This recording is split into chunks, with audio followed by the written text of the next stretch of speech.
আল্লাহ নবী বলেন হাসরের ময়দান কত ভয়ঙ্কর।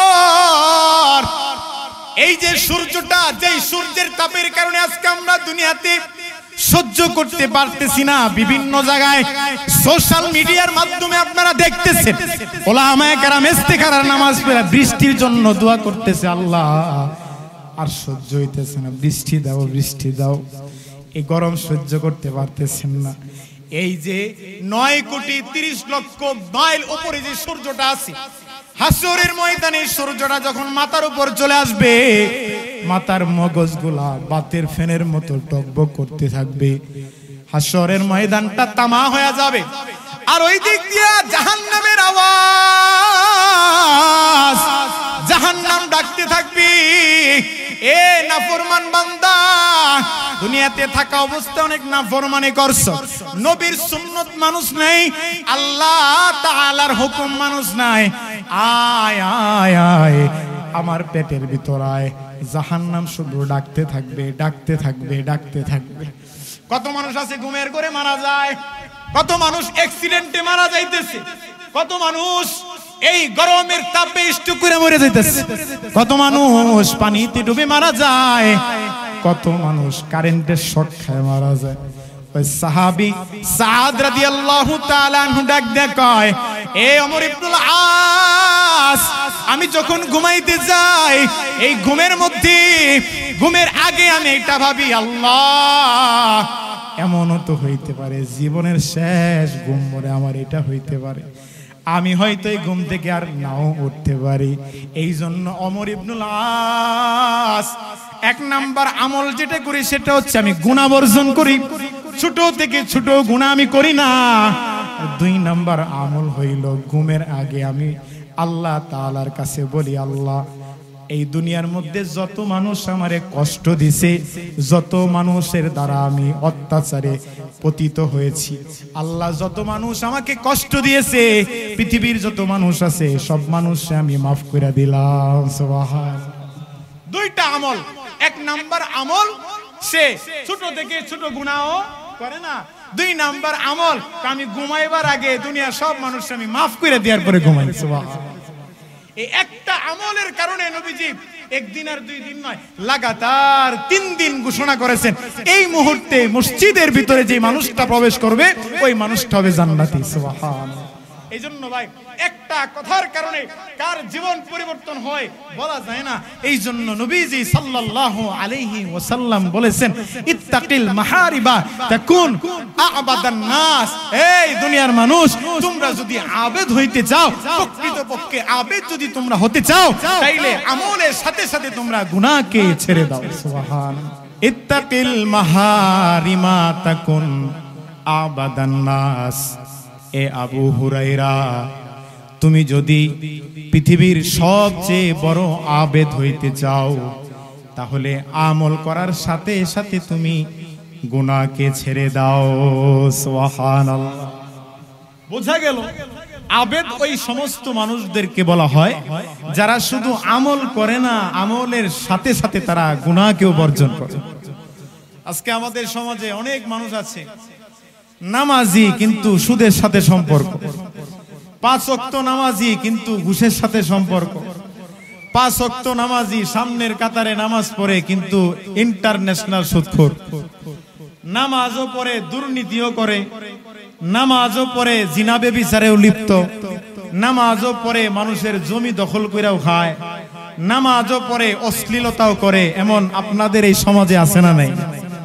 কথা বলেন, আছে না নাই?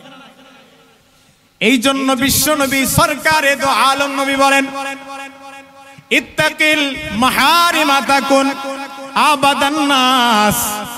এ আবু হুরায়রা, তুমি যদি সবচেয়ে বড় আবেদ হইতে চাও, তাইলে শুধু নামাজ রোজা করলে হবে না, আমলের সাথে সাথে তোমাকে গুনাহগুলাও ছাইরা দিতে হবে। সুবহানাল্লাহ। 4 মাযহাবের এক মাযহাবের ইমাম ইমামে শাফিঈ রাহমাতুল্লাহি আলাইহি, ছোট্ট মানুষ, ছাত্র জমানায় পড়া পড়ে তো পড়া মনে থাকে না, লেখাপড়া করে মনে থাকে না। হযরতে শাফিঈ রাহমাতুল্লাহি আলাইহি উস্তাদের কাছে গিয়া কয়, উস্তাদ সারাদিন যে লেখাপড়া করি কিছুই তো মনে থাকে না, জেহেনে থাকে না, কি করতে পারি? আমার একটা আমল শিখায় দেন, যেই আমল করার কারণে আমার সব লেখাপড়া মনে থাকে, আমল করলে যেন আমি সবকিছু মনে রাখতে পারি, ভুলে না যাই। উস্তাদ শাফি রহমাতুল্লাহ আলাইহিকে ডাক দেয়া কয়, এ শাফি, তুমি একটা কাজ করো, 5 ওয়াক্ত নামাজের পাশাপাশি আমল যা করো, আমলের সাথে সাথে তুমি তোমার গুনাহ ছেড়ে দাও। সুবহানাল্লাহ। যখন তুমি গুনাহ ছেড়ে দিবা, তখন তোমার এলেম গুলা তোমার দিলের মধ্যে বসায় দিবেন যিনি, তিনি কে? আরো জোরে বলেন, কে? আল্লাহ। একটা কথার কারণে মানুষের জীবন পরিবর্তন হইতে পারে। কোন কথার কারণে মানুষের জীবন পরিবর্তন হতে পারে? একমাত্র আল্লাহ ছাড়া কেউ জানে। এই জন্য ভাই কথা বলতেছিলাম, আবেদ, আজকে আমরা আবেদ মনে করি যারা বেশি বেশি আমল করে, কিন্তু আবেদ মূলত কাদেরকে বলা হয়েছে? নবীজি বলেন, আমল করার সাথে সাথে যারা গুনাহকে বর্জন করবে, গুনাহ ছেড়ে দিবে, তারা হইল দুনিয়ার মধ্যে সবচেয়ে বড় আবেদ। সুবহানাল্লাহ। আব্দুল্লাহ ইবনে মুবারক রাহমাতুল্লাহি আলাইহি, উনি একজন মুহাদ্দিস, ইমাম বুখারী রাহমাতুল্লাহ আলাইহির উস্তাদের উস্তাদ আব্দুল্লাহ ইবনে মুবারক। তো উনি যৌবনের প্রারম্ভে, যখন উনি মুহাদ্দিস হন নাই, যৌবনের শুরু দিক দিয়া উনি একটা মেয়ের প্রেমে পড়ছে। মেয়েরে দেখে তার ভালো লেগে গেছে, প্রেমে পড়ে গেছে। তো সে একটু কথা বলতে চায়, ইশারাতে মেয়েটা ইশারা ইঙ্গিতে তার সাথে কথা বলে। বর্তমান যুগ আর আগের যুগ তো এক না, এখন তো সোশ্যাল মিডিয়ার যুগ, ফেসবুকের জমানা। এখন যদি যুবকরা কোনো মেয়েকে পছন্দ করে, তো আগে খবর লয়, এই মেয়ের নাম কি, আগে একটু জানতে মন চায়, একটু দেখো এই মেয়েটার নামটাকে একটু জানতে। যখন নাম জানতে পারে, তো দেখে ফেসবুকে সার্চ দাও, যখন সার্চ মারে, নামের সাথে চেহারা যখন মিলা যায়, কয় দোস্ত পাইছি, আইডি পেয়ে গেছি। কথা কোন ঠিক কিনা? আগের যুগে তো আর মোবাইল ছিল না, তখন একটু আধটু কথা হইতো আর কি। আব্দুল্লাহ ইবনে মুবারক রাহমাতুল্লাহি আলাইহি, তো উনাকে রাস্তায় উনি দাঁড়ায় আছে, তো ওই মেয়েটা বলতেছে যে, আব্দুল্লাহ ইবনে মুবারক, আগামী কালকে তুমি অমুক জায়গায় আইসো, তোমার সাথে আমার কিছু কথা আছে। এখন বলেন তো, আকাঙ্ক্ষিত কোনো মানুষ যদি, প্রিয় মানুষটা যদি কারোর সাথে দেখা করতে চায়, তো ওই লোকটা কি করবে? দেখা করার কথা 5টায়, ওই পাগলায় 3টা বাজে গিয়া বয়ে রয়েছে, না জানি আবার দেরি না হয়ে যায়। কারণ এখন তো মোবাইলের যুগ, আগে তো আর মোবাইলের যুগ ছিল না যে ফোন করে বলবে তুমি এখন কোথায়। আব্দুল্লাহ ইবনে মুবারক রাহমাতুল্লাহি আলাইহি, এই পাগলায় কি করছে? 5টা বাজে যাওয়ার কথা, 3টা বাজে গিয়া ওই জায়গায় দাঁড়ায় রয়েছে। বিকাল হয়ে গেল, ওই তার প্রিয়সী আসার কোনো খবর নাই। বিকাল হয়ে গেছে, সন্ধ্যা গনায়া পুরা রাত চলে গেছে, একটা ঘরের মধ্যে আছে, সারা রাত চলে গেছে, কোনো খবর নাই। মেয়েটাও আসার কোনো খবর নাই। এখন অনেক মুরব্বীরা বলতে পারেন, হুজুর এতক্ষণ কি 5-7 ঘন্টা 12 ঘন্টা কি একটা মানুষ ঘরের মধ্যে থাকতে পারে নাকি? সহজে বুঝবেন, আপনার যদি ছোট্ট একটা বাচ্চা থাকে বা কোনো নাতি নাতনি থাকে, আর যদি আপনার বাসায় একটা ওয়াইফাই লাইন থাকে, এরা মোবাইল যদি হাতে ধরায় দেন, দেখবেন ওর খাওয়া দাওয়া সব বন্ধ। কোন সময় যে সারা রাত চলে যাবে এই বাচ্চাটা টেরও পাবে না। জোরে কোন ঠিক কিনা? মোবাইল একটা হাতে ধরায় দিবেন, আর যদি থাকে পাবজি গেমস, তাইলে কাম হইছে। যুবক পোলা মানে ভালো বুঝবো, পাবজি আর ফ্রি ফায়ার ওরা যে খেলে, ইন্টারন্যাশনাল খেলা, ওদের খাওয়া দাওয়া কিচ্ছু লাগে না। কথা কোন ঠিক কিনা? রাত্রেবেলা মোবাইল একটা ধরায় দিবেন, আর যদি থাকে পাবজি গেমস অথবা ফেসবুক ধরায় দিবেন বা ইউটিউব, দেখবেন ওর সময়টা কোন দিক দিয়ে চলে গেছে সে টেরও পাবে না।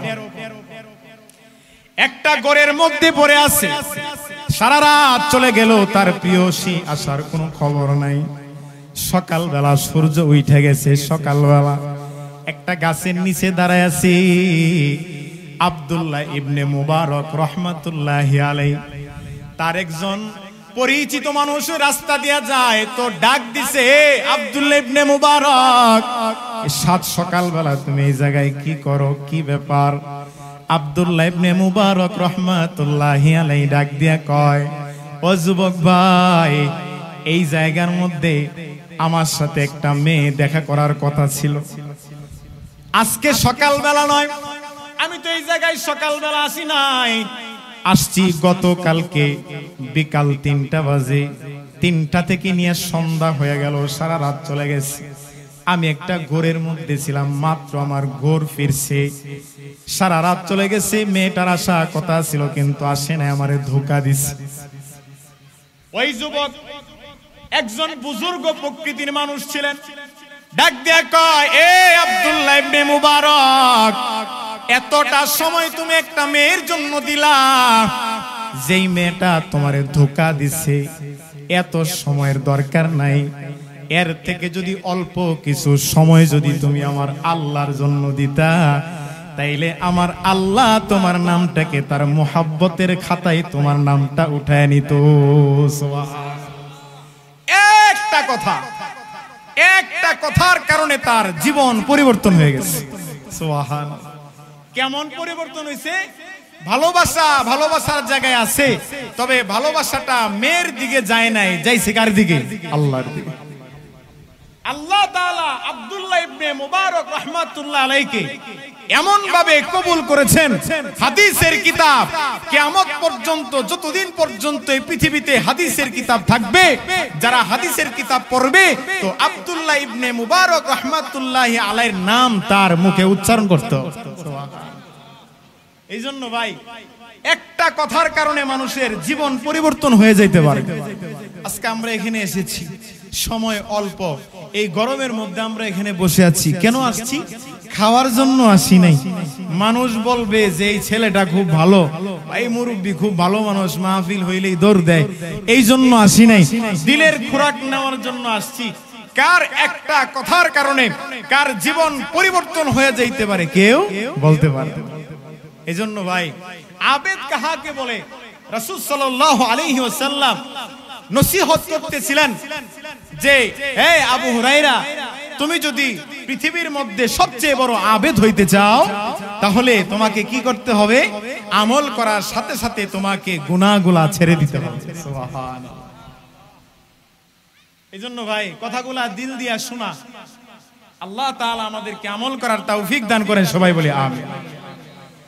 সরকারে দু আলম নবী সাল্লাল্লাহু আলাইহি ওয়াসাল্লাম হাদিসের কিতাবের মধ্যে আছে, বর্ণনাকারী বলেন, আল্লাহ নবী একজন বনি ইসরাইলের একজন ব্যক্তি, জালেম মানুষ, জালেম একটা ব্যক্তি ছিল, তার নাম হইল কিফিল, কাফ ফা লাম, কিফিল। বনি ইসরাইলের একজন যুবক, জালেম যুবক ছিল, নাম হইল কিফিল। এই কিফিলের ঘটনা আল্লাহ নবী প্রায় সময় আমাদের সামনে উচ্চারণ করতেন, বলতেন, কিফিলের কথা বলতেন। একজন জালেম যুবক ছিল, জালেম, তার নাম হইল কিফিল। একদিন কিফিলের কথা বর্ণনা করতে গিয়ে নবীজি বলেন, কিফিল এমন একজন জালেম মানুষ ছিল, তার জীবনে এমন কোন গুনাহ নাই যেই গুনাহটা এই কিফিল কোনোদিন করে নাই। বোঝা গেল পৃথিবীতে এমন কোন গুনার কাজ নাই যেই কাজটা কিফিল করে নাই। একজন যুবতী মহিলা তার কাছে আসছে, তার স্বামী নাই। আয়েশা কয়, এ কিফিল, তুমি তো টাকাওয়ালা মানুষ, আল্লাহ রাব্বুল আলামিন তোমার অনেক সম্পদ দিয়েছে, আমি বিপদে পড়া তোমার কাছে আসলাম, আমারে কিছু কর্জে হাসানা দাও, আমারে কিছু টাকা সহযোগিতা করো, আমি অনেক বিপদে আছি রে কিফিল। কিফিল কয়, আমি তো এমনি এমনি আমি কাউরে হাওলাত দেই না, আমি তো সুদে টাকা লাগাই, তুমি যদি সুদে টাকা আনিতে চাও তাহলে বলো, আমি তোমারে দিতে পারি। সমাজের মধ্যে এমন কিছু লোক আছে সুদখোর, আপনাদের এলাকায় মনে হয় নাই, আমি আমার এলাকার কথা বলতেছি, সুদখোর এমন আছে, এই সমস্ত লোকগুলার কাছে গিয়া যদি বলেন যে ভাই আমি একটু বিপদে পড়ছি, আমারে এক সপ্তাহ লাগে 2000 টাকা দাও, নগদ না করে বসে থাকবো, ভাই আল্লাহ আমার কাছে একটা টাকাও নেই।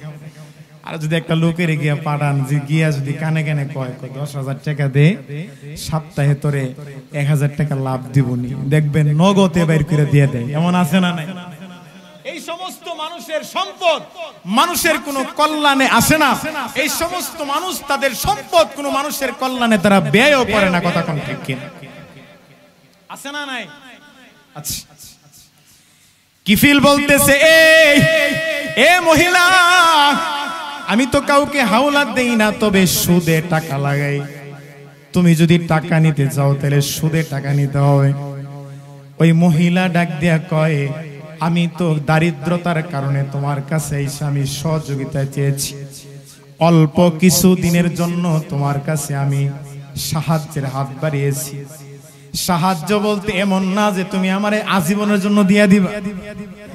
আমি তোমার কাছে এসেছি হাওলাতের জন্য। আমি যখন আমার সামর্থ্য হবে তোমার টাকাগুলো আমি ফেরত দেব। কিফিল বলে, আমি সুদ ছাড়া কাউরে টাকা দেই না। যদি তুমি সুদের উপর টাকা নিতে চাও, সুদের উপর যদি টাকা তুমি নিতে পারো, তাহলে আমি তোমার টাকা দিতে পারি। মহিলায় কয়, আমার যদি টাকা দেওয়ার সামর্থ্য থাকতো তাইলে তো আমি আর তোমার কাছে সুদে টাকা নিতে আসতাম না, তোমার কাছে আমি সাহায্য চাইতাম না, তোমার কাছে আমি টাকাও চাইতাম না। এখন কিফিল কয়, তাহলে কি করা দরকার? এই কিফিল জালেম কিফিল, জীবনে কোনোদিন এমন কোন খারাপ কাজ নাই যে কাজটা কিফিল করে নাই। কিফিল তাকায় দেখলো মহিলাটা বড় সুন্দর, এখন সে তো পৃথিবীর এমন কোন গুনার কাজ নাই যে সে করে নাই। নবীজি বলতেছে, কিফিল বলে যে এই মহিলা, তোমাকে আমি সুদের উপর টাকা দিব না, তোমাকে এমনিতেই টাকা দিতে পারি, তবে শর্ত হইল তুমি আমার সাথে গোপন অবিচারে লিপ্ত হবা। নাউজুবিল্লাহ। আমার সাথে এক রাত আইসা গোপন অবিচারে লিপ্ত হবা, তাইলে আমি তোমারে টাকা দিতে পারি। ভাই, হাদিস শরীফে এসেছে, ক্বালান নবী সাল্লাল্লাহু আলাইহি ওয়াসাল্লাম, কাদাল ফাকিরু আই ইয়াকুনা কুফরা, দরিদ্রতা মানুষকে কুফর পর্যন্ত পৌঁছায় দেয়। নাউজুবিল্লাহ। এক বাস্তব প্রমাণ আমাদের বাংলাদেশে, উত্তরবঙ্গে নীলফামারী, রংপুর, ঠাকুরগাঁও, পঞ্চগড়, এই সমস্ত জায়গাগুলোর মধ্যে অনেক গরিব মানুষ আছে। ওদেরকে খ্রিস্টান মিশনারিরা তাদেরকে কিছু সেবা দিয়া, তাদেরকে কিছু টাকা পয়সা দিয়া, তাদেরকে বাড়িঘর কইরে দেওয়ার লোভ দেখায়া টাকার বিনিময়ে তাদের ঈমান বিক্রি করে দিতেছে। আছে না নাই? কথা বলেন, আছে না নাই?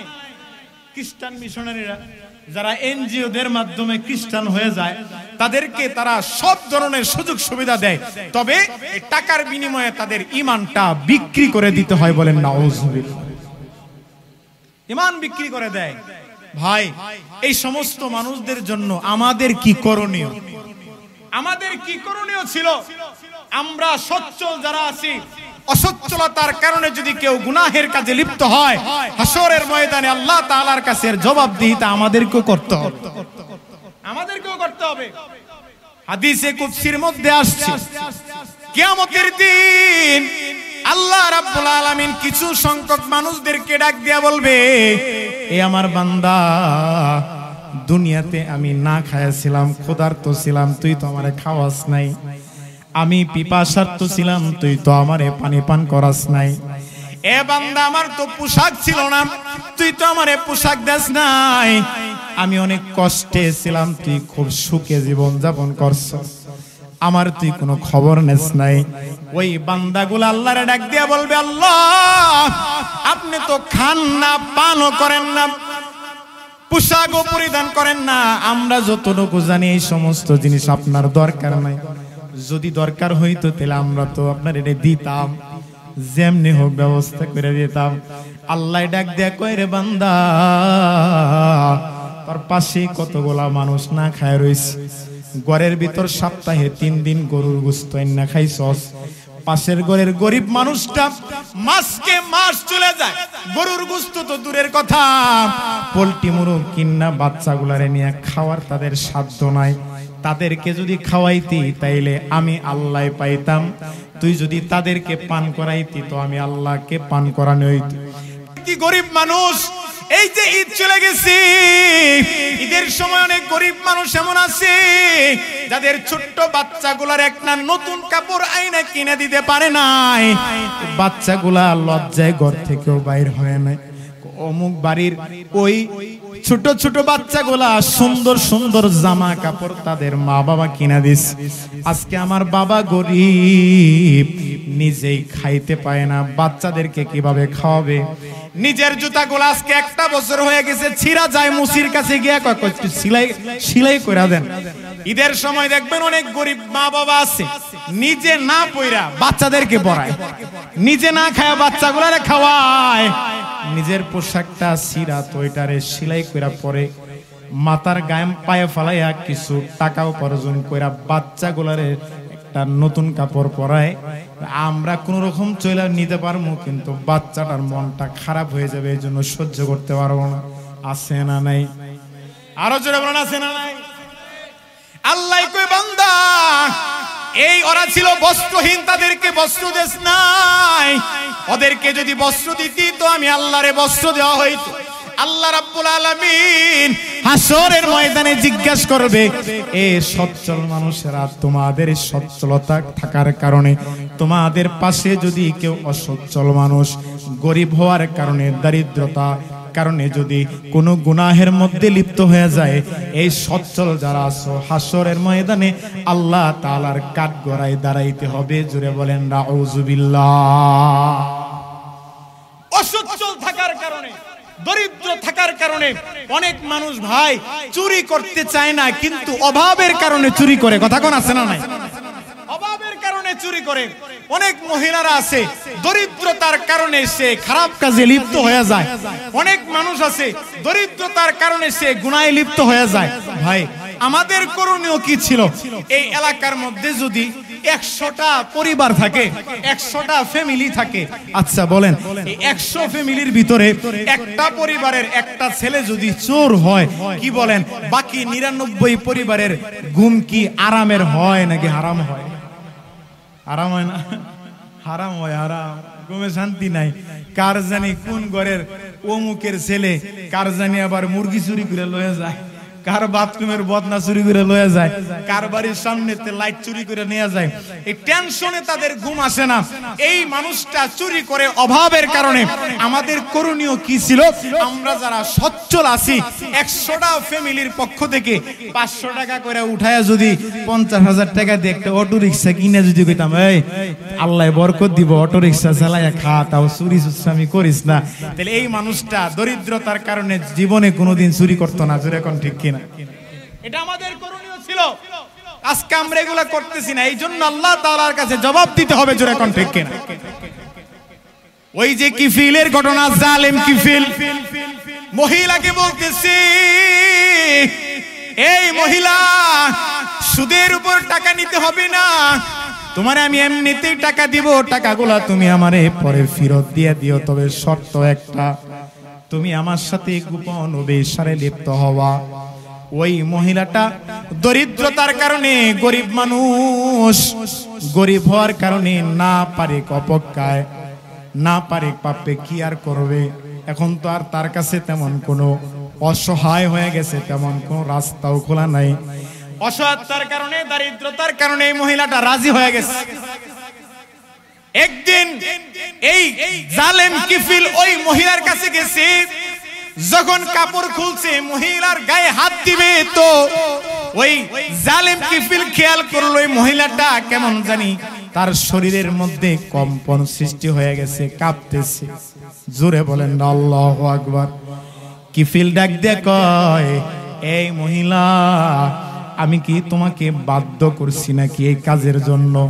তুমি তো আমার কাছে আসছো, টাকার বিনিময়ে তুমি শর্তে রাজি হয়ে গেলা, আমি তো তোমারে বাধ্য করি নাই, তাহলে তুমি কাঁপতেছো কেন? মহিলা ডাক দেয়া কই, রে কিফিল, আমি যে কাজ করতেছি, রাত্রিবেলা তোমার কাছে আসলাম, তোমার ভয়ে তো আমি কান্না করতেছি না, আমার শরীর কম্পন হচ্ছে না, কিফিল কয় তাইলে তুমি কোন কারণে কান্না করতেছো, কিসে তোমারে কাঁদায়? কিফিল ডাক দিয়া কয় কেন তুমি কান্না করতেছো?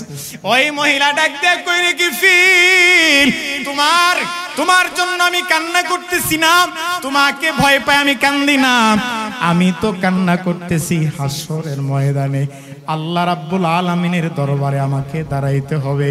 আল্লাহ তাআলার সামনে আমাকে একজন জিনাকারিনী মহিলা হিসাবে দাঁড়াইতে হবে। আমার আল্লাহ যদি জিজ্ঞেস করি, এ আমার বান্দি তুই কেন এই কাজ করলি, আল্লাহ তাআলার কাছে আমার জবাবদিহিতা করতে হবে। এই জন্য আমি আল্লাহর ভয়ে কান্না করতেছি, দুনিয়ার কোনো কষ্টে আমি কান্না করি না। কিফিল ডাক দিয়া কয় রে মহিলা, আমার জীবনে আমি কত গুনাহ করেছি, এমন কোনো গুনাহ নাই আমি কিফিল করি নাই। এমন জিনা আমার জীবনে আরো কত করছি, তুই জীবনে করস নাই। একবার করতে আইসাই তোর দিলের ভিতর কার ভয়? আল্লাহর ভয়। আল্লাহর ভয়ের কারণে তোর কম্পন সৃষ্টি হয়ে গেছে। আল্লাহর ভয় কেমন তোর দিলের ভিতরে ভাইব্রেশন শুরু হয়ে গেছে। দুনিয়ার কোনো জিনিসের কোনো ভয় নাই, আল্লাহর ভয়ে তুই কান্না করতেছিস। যা যা রে মহিলা, আমি তোর কাছে ওয়াদা করলাম আজকের পর থেকে আমি জীবনে কোনোদিন তওবা করলাম আর গুনাহ করব না। তোরে আমি 60 দিরহাম দিয়েছিলাম, 60 দিরহাম আমি তোরে দান করে দিলাম। জোরে কোন সুবহানাল্লাহ। 60 দিরহাম তোকে আমি দিয়েছিলাম, 60 দিরহাম আমি তোরে দান করে দিলাম। এই 60 দিরহাম আমাকে দেওয়ার দরকার নাই, তবে শোন জীবনে বহুত গুনাহ করেছি, তোর এই বাস্তব এই প্রমাণ দেখে, আল্লাহ ভীতিটা দেখে আমার দিলের ভিতর দিলটা নরম হয়ে গেছে, এমন একটা অবস্থা হয়ে গেছে, যা আজকে আমি তওবা করলাম, আজকের পর থেকে জীবনে আমি আর কোনোদিন গুনাহ করব না। সুবহানাল্লাহ। এটাকে বলা হয় খাঁটি তওবা। তওবা মানে ফিরে আসা। তওবা মানে কি ভাই? ফিরে আসা। তওবা শব্দের অর্থ ফিরে আসা। আল্লাহ জীবনে যা করছি আর করব না, এটাকে বলা হয় তওবা। জোরে কোন সুবহানাল্লাহ। ঘটনাক্রমে ওই দিন রাত্রেবেলা কিফিল মারা গেছে। এই কিফিল তো ছিল জালেম, জালেম কিফিল দুনিয়া থেকে বিদায় নিয়ে চলে গেছে। সাধারণত অত্যাচারী কোনো মানুষ যদি থাকে, তার দ্বারা এই জালেমের দ্বারা যদি কোনো মানুষ মজলুম হয়ে থাকে, এই জালেম যদি মারা যায় তাইলে অনেক মানুষ জালেম মারা যাওয়ার কারণে ইন্না লিল্লাহ পড়ে না, অনেকে খুশিতে আলহামদুলিল্লাহ পড়ে। কথা কোন ঠিক কিনা? কিছু কিছু মানুষ আছে দুনিয়া থেকে বিদায় নেওয়া, তাদের এটা নিজের জন্য দুঃখজনক, কিন্তু পাবলিকের জন্য এটা সুখের দিন। কথা কোন ঠিক কিনা? এটা এখন মরছে, আরো আগে মরা উচিত ছিল। কথা কোন ঠিক কিনা? জালেম কিফিল মারা গেছে। ওই এলাকার যত মজলুম মানুষ আছে সবাই আনন্দে উৎফুল্লিত, আনন্দে সবাই নাচানাচি করতেছে। সবাই ইন্না লিল্লাহ না পয়রা কয় আলহামদুলিল্লাহ, কয় বাট পার মরছে। এলাকার সবাই খুশি, একজন আরেকজনের মিষ্টি খাওয়ায়। কিফিল মারা গেছে, তার লাশটা দেখার জন্য কেউ যায় না। জানাজা আর কি পড়বে, লাশের কাছেও কেউ যায় না। কিফিল মারা গেছে, সবাই ছি ছি করতেছে। মারা গেছে ভালো হইছে, ওর মতো জালেম আরো কয়েকদিন আগে মরলে ভালো হইতো। খুশি খুশি, কেউ আর তার কাছে যায় না। তারে কেউ মাটি দিবে, দাফন করবে, এই জন্য কেউ তার লাশের কাছে যায় না। আল্লাহর কুদরত দেখো বাজান, তার ঘরের সামনে আল্লাহর পক্ষ থেকে লেখা হয়ে গেছে, এই দুনিয়াবাসী, এই কিফিল রে তোমরা আর কেউ গালি দিও না। কিফিলের গুনাহ যা আছে আমার আল্লাহ তার গুনাহগুলারে মাফ করে দিছে। সুবহানাল্লাহ। তার গুনাহগুলা মাফ করে দিছে। শুধু তা নয়, এমন ভাবে সে তওবা করেছে, আমার আল্লাহ তার তওবা দেখা এমন ভাবে খুশি হয়েছে, আল্লাহ রাব্বুল আলামিন তার তওবারে কবুল করিয়া তারে বিনা হিসাবে জান্নাত দিয়া দিছে। সুবহানাল্লাহ। বেহেশতে আযা কে আজারে নবাসত, কাছে রাবা কাছে কারে নবাসত, কাছে রাবা কাছে কারে নবাসত। আল্লাহু আকবার। একটা কথার কারণে তার জীবন পরিবর্তন হয়ে গেছে। ভাই কোন কথার কারণে কার জীবন পরিবর্তন হয়ে যায় কেউ বলতে পারে না। পারে না। নবীজি মসজিদে নববীতে বসে আছেন, তো সাহাবায়ে কেরাম সামনে বসা, ফজরের নামাজের সময় এই সাহাবায়ে কেরামদেরকে ডাক দিয়ে বলতেছে, এই মুহূর্তে যেই মানুষটা মসজিদে ঢুকবে ওই মানুষটা জান্নাতি। সুবহানাল্লাহ। সাহাবায়ে কেরাম মসজিদের দরজার দিকে তাকায় রইছে, তো দেখে একজন সাহাবী ঢুকছে, তার দাড়িগুলার মধ্যে পানি, বাম হাতে জুতাগুলা নিয়ে মসজিদে ঢুকছে। বুঝতে আর বাকি নাই, সবে মাত্র ওযু কইরা মসজিদে প্রবেশ করছে। এটা প্রথম দিনের ঘটনা। দ্বিতীয় দিনের ঘটনা, ওই দিন বিশ্বনবী আবার বলতেছে, এই সাহাবায়ে কেরাম, এই মুহূর্তে যেই মানুষটা মসজিদে প্রবেশ করবে এই মানুষটা জান্নাতি। তো সাহাবায়ে কেরাম সবাই তাকায় রইছে। এ মুসলমান, আল্লাহর নবী নিজের থেকে কোনো কথা বলে নাই। আল্লাহর নবী যা বলছে ওহী আসতো কার পক্ষ থেকে? আল্লাহর পক্ষ থেকে। এই যে লোকটা জান্নাত, এটা তো নবীর কথা না, এটা আল্লাহর কথা। জিবরাইল আলাইহিস সালামের মাধ্যমে সরকারে দো আলম নবীর কাছে আয়েশা জানায় দিছে, ইয়া রাসূলুল্লাহ, এই মুহূর্তে যেই মানুষটা মসজিদে প্রবেশ করবে ওই মানুষটা হইলো জান্নাতি। তো নবীজি সাহাবায়ে কেরামদেরকে বলতেছে, এই শোনো, এখন যে মানুষটা মসজিদে প্রবেশ করবে ওই মানুষটা জান্নাতি। এটা দ্বিতীয় দিনের ঘটনা।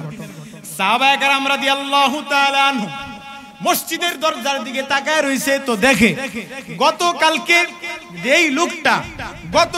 যেই লোকটা ঢুকছিল হুবহু ওই মানুষটাই, তার দাড়িগুলা থেকে টপ টপ করে পানি পড়তেছে, আর বাম হাতে জুতাগুলা বসতে আর বাকি রইল না। এই মানুষটা সবে মাত্র ওযু কইরা প্রবেশ করছে। সুবহানাল্লাহ। দ্বিতীয় দিন, তৃতীয় দিনও সেম একই ঘটনা। নবীজি বলে, এই মুহূর্তে যে মসজিদে প্রবেশ করবে এই মানুষটা জান্নাতি। সাহাবায়ে কেরাম আবার তাকায় রইছে, তো দেখে তৃতীয় দিনও ওই লোকটাই প্রবেশ করছে। সুবহানাল্লাহ। দেখেন, এখন সাহাবায়ে কেরামের ভিতরে একটা আগ্রহ জাগছে, কিরে একদিন আর দুই দিন না, 3 দিন লাগাতার নবীজি বলছে যে অমুক ব্যক্তি জান্নাতি, অমুক ব্যক্তি জান্নাতি। তো এই মানুষটা কি এমন আমল করে যে আমলের কারণে আল্লাহ তাআলা তাকে জান্নাতের মতো মূল্যবান সম্পদ দান করছে। সুবহানাল্লাহ। এটা একটু দেখা দরকার। এটা কি দেখা দরকার? তো যেই ব্যক্তির কথা বলা হইতেছে ওই ব্যক্তির নাম হচ্ছে সাআদ রাদিয়াল্লাহু তাআলা। এখন সাহাবায়ে কেরামদের মধ্যে একজন সাহাবী আব্দুল্লাহ ইবনে ওমর ইবনুল আস রাদিয়াল্লাহু তাআলা আনহু, উনি মনস্থ করলেন, আমি এই সাহাবীর বাড়িতে যাব, গিয়া দেখব সে কি আমল করে, কি এমন আমলের কারণে নবীজি একদিন দুই দিন না লাগাতার 3 দিন তাকে জান্নাতের ঘোষণা করেছে। এই মানুষটা কি এমন আমল করে আমার একটু দেখা দরকার। আব্দুল্লাহ ইবনে ওমর ইবনুল আস রাদিয়াল্লাহু তাআলা আনহু সাআদ রাদিয়াল্লাহু তাআলা আনহুর বাড়িতে গিয়া কয়, এ সাআদ, আমি তোমার বাড়িতে মেহমান হওয়ার জন্য আসলাম। সুবহানাল্লাহ। কি মনে করেন, এ মানুষ কি খাওয়ার জন্য গেছে নাকি আমল খুঁজতে গেছে? আমল খুঁজতে গেছে। ভাই, তখনকার মেহমান সাহাবায়ে কেরামরা কেমন মেজবান ছিলেন, কেমন মেহমান ছিলেন। আর আমাদের মেজবান আর মেহমান, তাদের তুলনায় আকাশ আর পাতাল তফাৎ। জোরে কোন ঠিক কিনা? আগে সাহাবায়ে কেরামের বাড়িতে কেউ গেছে, মেহমান ভাই 3 দিন থাকে, 3 দিন পর্যন্ত মেজবান মেহমানকে সে তার সাধ্য অনুযায়ী তাকে আপ্যায়ন করবে। 3 দিন পর যদি কোনো মেহমান মেজবানের বাসায় থাকে তো সাধারণ যে খাবার সেই খাবার খাবে। আর সাহাবায়ে কেরাম কেমন মেহমান আর মেজবান ছিলেন, মেজবানের বাসায় মেহমান গেছে তো কোনো টেনশন নাই, আগেই বলে যাই আমি আপনার বাসায় আসছি, কোনো টেনশনের কোনো কারণ নাই, আপনি যা খাইবেন আমিও তা খাবো। সুবহানাল্লাহ। তারাও যা দিত তা খায় খুশি হইতো। আর আজকে আমাদের বাড়িতে মেহমান আসলে হিমশিম খায়া যায়। কেন হিমশিম খায়? কারণ মেহমান যিনি আসছে খাক আর না খাক, খাওন যদি ভালো না হয় তাহলে আমার মান সম্মানের 12টা বাজাইলে। কথা কোন ঠিক কিনা? কি খাওয়াইলো? গেছি না তো বাড়ি, কি যে খাওয়াইছো দেখছি না। এই মান সম্মানের ভয়ে মানুষ এখন যদি ঘরে টাকা না থাকে তো ঋণ কইরা হইলেও মেহমানকে আপ্যায়ন করে। কথা কোন ঠিক কিনা? আব্দুল্লাহ ইবনে ওমর ইবনুল আস রাদিয়াল্লাহু তাআলা আনহু সাদ রাদিয়াল্লাহু তাআলা আনহুর বাড়িতে গেছে খাওয়ার জন্য নাকি আমল দেখতে? আমল দেখার জন্য। প্রত্যেকদিন রাত্রে বেলা তাকায় দেখি সারাদিন কর্ম করে 5 ওয়াক্ত নামাজ পড়ে, এশারের নামাজের পর স্বাভাবিকভাবে সাদ রাদিয়াল্লাহু তাআলা আনহু ঘুমায় যায়, আর কোনো আমল করে না। কিন্তু যেই সাহাবী ওই যে তার আমল দেখার জন্য আসছে, আব্দুল্লাহ ইবনে ওমর ইবনুল আস, গভীর রাতে বেলা ওইটা তাহাজ্জুদের নামাজ পড়ে, কিন্তু যার আমল দেখতে আসছে ওই মানুষটার তো তেমন কোনো আমল দেখে না। তো সাদ রাদিয়াল্লাহু তাআলা আনহু মনে মনে কয়, কি রে, আমি যে আমল করি আমার সমপরিমাণ আমলও তো সে করে না, কি এমন আমলের কারণে আল্লাহ তাআলা তারে জান্নাতি করে দিয়েছে? সুবহানাল্লাহ। একদিন গেছে, 2 দিন গেছে, 3 দিন চলে গেছে, 4 দিনের দিন যখন সে মেহমান মেজবানের বাসা থেকে বিদায় নিয়ে চলে যাবে, এমত অবস্থায় সাদ রাদিয়াল্লাহু তাআলা আনহুকে ডাক দেয়া কয়, এই সাদ, আমি তো তোমার বাসায় মেহমান হওয়ার জন্য আমি আসি নাই, আসছি তোমার একটা আমল দেখার জন্য। একদিন আর 2 দিন নয়, সরকারে দো আলম নবী সাল্লাল্লাহু আলাইহি ওয়াসাল্লাম বলেন, এই মাত্র যেই লোকটা মসজিদে ঢুকবে ওই মানুষটা জান্নাতি। 3 দিন পর্যন্ত বসে, তো 3 দিনই দেখছি ওই মুহূর্তে তুমি মসজিদে ঢুকছো। সুবহানাল্লাহ। কি এমন আমল করো রে সাদ? কোন আমলের কারণে আল্লাহ নবী তোমারে জান্নাতের ঘোষণা দিছে? সাদ রাদিয়াল্লাহু তাআলা আনহু ডাক দেয়া কয়, রে ওমর ইবনুল আস, আমি তেমন কোনো আমল করি না, তোমরা যেমন গভীর রাত্রেবেলা ওইটা তাহাজ্জুদের নামাজ আদায় করো, আমি চাইলেই পড়তে পারি না, কারণ আমার কিছু বকরি আছে এই মরুভূমিতে, এই বকরিগুলাকে চড়াইতে হয়। মরুভূমির গরম উত্তপ্ততার কারণে অনেক দূর গিয়ে এই বকরিগুলাকে লালন পালন করে ঘাস খাওয়াইয়া আমি সকাল বেলা যাই, সন্ধ্যা বেলায় যখন আমি আমার বাসায় ফিরি খুব ক্লান্ত হয়ে যাই রে সাদ। সাদ বলে, এ ওমর ইবনুল আস, আমি অনেক ক্লান্ত হয়ে যাই, এশারের নামাজের পর আর আমল করার সুযোগ হয় না, এই জন্য আমি 5 ওয়াক্ত নামাজ আদায় করি, এশারের নামাজটা পরে আমি ঘুমায়া যাই। তো ওমর ইবনুল আস রাদিয়াল্লাহু তাআলা আনহু ডাক দেয়া কয়, রে সাদ, তুমি এমন কি গোপন আমল করো যে আমলের কারণে আল্লাহ নবী তোমার জান্নাতের ঘোষণা দিয়েছে? সুবহানাল্লাহ। এমন কি আমল তুমি করো যে আমলের কারণে নবীজি স্বয়ং তোমাকে জান্নাতের ঘোষণা দিয়েছে? সুবহানাল্লাহ। সাদ রাদিয়াল্লাহু তাআলা আনহু ডাক দেয়া কয়, এ ওমর ইবনুল আস, আমি তোমার মতো এত আমল করতে পারি না, দরিদ্র মানুষ, গরিব মানুষ, দিন আইনা দিন খায়, সারাদিন কর্ম করার পরে সন্ধ্যাবেলায় ক্লান্ত হয়ে যায়, এশারের পরে 2 মুঠো খায় আমি ঘুমায় যাই। তবে আমার একটা 2টা আমল আছে। আমল কয়টা? 2টা। এ ভাই, আমলগুলো একটু শিখেন। 1 নাম্বার আমল কয়, আমি যখন ঘুমাইতে যাই ঘুমের আগে আমি একটা জিনিস ভাবি এবং সারাদিন এই কাজটা করার চেষ্টা করি। সেটা কি? যে আমি আমল যাই করি, 1 নাম্বার আমল যেটা আমার গোপন আমল তোমরা বলতেছো, সেটা আর কিছু নয়, সেটা হচ্ছে আমি ছোট থেকে ছোট গুনাহ আমি করি না। সুবহানাল্লাহ। ছোট গুনাহ আমি করি না, গুনাহকে আমি বর্জন করি। শুনেন ভাই, একটা পাত্রের ভিতরে পানি থাকবে কতক্ষণ? ছিদ্র বন্ধ থাকবে যতক্ষণ। পাত্র বিশাল বড় ট্যাঙ্কি, বিশাল বড় একটা পাত্র, ওই পাত্রের মধ্যে পানিতে ভরা ছোট্ট একটা ছিদ্র যদি থাকে, পানি যতই ভরা হোক না কেন, 1 দিন লাগুক বা 2 দিন লাগুক, এমন একটা সময় আসবে এই ছোট্ট ছিদ্রটা থাকার কারণে পানিগুলা শেষ হয়ে যাবে। জোরে কোন ঠিক কিনা? আর যদি ছিদ্রটা বন্ধ থাকে, যত পানি থাকুক, পড়ার কোনো সম্ভাবনা নাই। ঠিক তেমনি ভাবে আমল আপনি যতই করেন, আমলের সাথে যদি ছোট গুনাহ করে, এই ছোট গুনাহগুলো আপনার আমলকে বরবাদ করে দেওয়ার জন্য যথেষ্ট। সাদ রাদিয়াল্লাহু তাআলা আনহু ডাক দেয়া, আমার 1 নাম্বার আমল, আমি ছোট থেকে ছোট কোনো গুনাহ করি না। সুবহানাল্লাহ। 1 নাম্বার আমল, আমি চেষ্টা করি আমার দ্বারা যেন কোনো গুনাহ না হয়। 2 নাম্বার আমলটা কি? 2 নাম্বার আমলটা হইল, আমি যখন ঘুমাইতে যাই, ঘুমের আগে আমি ভাবি, আল্লাহ, এই ঘুমটাই হয়তো আমার জীবনের শেষ ঘুম হয়ে যাইতে পারে। এমন হইতে পারে এই ঘুমের মধ্যে আমার মৃত্যু হয়ে যাইতে পারে। হে যুবক, কত মানুষ ঘুমের করে স্ট্রোক করে মরে যায়, কথা কোন ঠিক কিনা? এই যে গরমের দিন আসছে, রোদের তাপ, এই তাপ সহ্য করতে পারি না। বিজ্ঞানীরা বলে এই পৃথিবী থেকে 9,30,00,000 মাইল দূরে হলো সূর্যটা। এই সূর্যের তাপ আমরা সহ্য করতে পারি না। পৃথিবীতে থাকা অবস্থা, হাসরের ময়দানে সূর্যটা যখন মাথার তালুর উপর আধাত উপর চলে আসবে, নবীজি বলেছেন তখন মানুষের মগজগুলা বাতের ফেনের মতো টকবক টকবক করতে থাকবে। হাসরের ময়দানটা কত ভয়ঙ্কর হয়ে যাবে। আল্লাহ নবী বলেন হাসরের ময়দান কত ভয়ঙ্কর। এই যে সূর্যটা, যেই সূর্যের তাপের কারণে আজকে আমরা দুনিয়াতে সহ্য করতে পারতেছি না, বিভিন্ন জায়গায় সোশ্যাল মিডিয়ার মাধ্যমে আপনারা দেখতেছেন ওলামায়ে কেরাম ইস্তিখারার নামাজ পড়ে বৃষ্টির জন্য দোয়া করতেছে, আল্লাহ আর সহ্য হইতেছে না, বৃষ্টি দাও, বৃষ্টি দাও।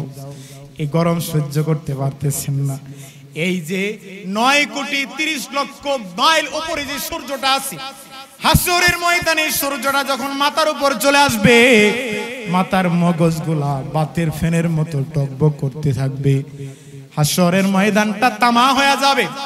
আর ওই দিক দিয়ে জাহান্নামের আওয়াজ, জাহান্নাম ডাকতে থাকবে, এ নাফরমান বান্দা, দুনিয়াতে থাকা অবস্থায় অনেক নাফরমানি করছো, নবীর সুন্নত মানুষ নাই, আল্লাহ তাআলার হুকুম মানুষ নাই, আয় আয় আয় আমার পেটের ভিতর আয়। জাহান্নাম শুধু ডাকতে থাকবে, ডাকতে থাকবে, ডাকতে থাকবে। কত মানুষ আছে ঘুমের করে মারা যায়, কত মানুষ অ্যাক্সিডেন্টে মারা যাইতেছে, কত মানুষ এই গরমের তাপে স্ট্রোক করে মরে যাইতেছে, কত মানুষ পানিতে ডুবে মারা যায়, কত মানুষ কারেন্টের শক খেয়ে মারা যায়। ওই সাহাবী সাদ রাদিয়াল্লাহু তাআলা আনহু ডাক দেয়, কয় এ ওমর ইবনুল আস, আমি যখন ঘুমাইতে যাই, এই ঘুমের মধ্যে, ঘুমের আগে আমি এটা ভাবি, আল্লাহ এমনও তো হইতে পারে জীবনের শেষ ঘুম মরে আমার এটা হইতে পারে, আমি হয়তো এই ঘুম থেকে আর নাও উঠতে পারি। এই জন্য ওমর ইবনুল আস এক নাম্বার আমল যেটা করি সেটা হচ্ছে আমি গুনাহ বর্জন করি, ছোট থেকে ছোট গুনাহ আমি করি না। 2 নাম্বার আমল হইল ঘুমের আগে আমি আল্লাহ তাআলার কাছে বলি, আল্লাহ এই দুনিয়ার মধ্যে যত মানুষ আমারে কষ্ট দিছে, যত মানুষের দ্বারা আমি অত্যাচারে পতিত হয়েছি, আল্লাহ যত মানুষ আমাকে কষ্ট দিয়েছে, পৃথিবীর যত মানুষ আছে সব মানুষকে আমি মাফ করে দিলাম। সুবহানাল্লাহ। 2টা আমল। 1 নাম্বার আমল, সে ছোট থেকে ছোট গুনাহ করে না। 2 নাম্বার আমল, আমি ঘুমাইবার আগে দুনিয়ার সব মানুষকে আমি মাফ করে দেওয়ার পরে ঘুমাই। সুবহানাল্লাহ। এই একটা আমলের কারণে নবীজি 1 দিন আর 2 দিন নয়, লাগাতার 3 দিন ঘোষণা করেছেন, এই মুহূর্তে মসজিদের ভিতরে যে মানুষটা প্রবেশ করবে ওই মানুষটা হবে জান্নাতি। সুবহানাল্লাহ। এই জন্য ভাই, একটা কথার কারণে কার জীবন পরিবর্তন হয় বলা যায় না। এই জন্য নবীজি সাল্লাল্লাহু আলাইহি ওয়াসাল্লাম বলেছেন, ইত্তাকিল মাহারিবা তাকুন আ'বাদান নাস। এই দুনিয়ার মানুষ, তোমরা যদি আবেদ হইতে চাও, প্রকৃতপক্ষে আবেদ যদি তোমরা হতে চাও, তাইলে আমলের সাথে সাথে তোমরা গুনাহকে ছেড়ে দাও। সুবহানাল্লাহ। পারবো তো ইনশাআল্লাহ? আরো জোরে ইনশাআল্লাহ। আল্লাহ তাআলা আমাদেরকে আমল করার সাথে সাথে যেন আমরা ছোট থেকে ছোট গুনাহগুলোকেও বর্জন করতে পারি, বর্জন করে আমল করে ঈমানদারদের খাতায় লিস্টে আমাদের নামটাকে উঠাইয়া যেন জান্নাতি হইতে পারি। আল্লাহ তাআলা আমাদেরকে সেই তৌফিক দান করেন, আমিন।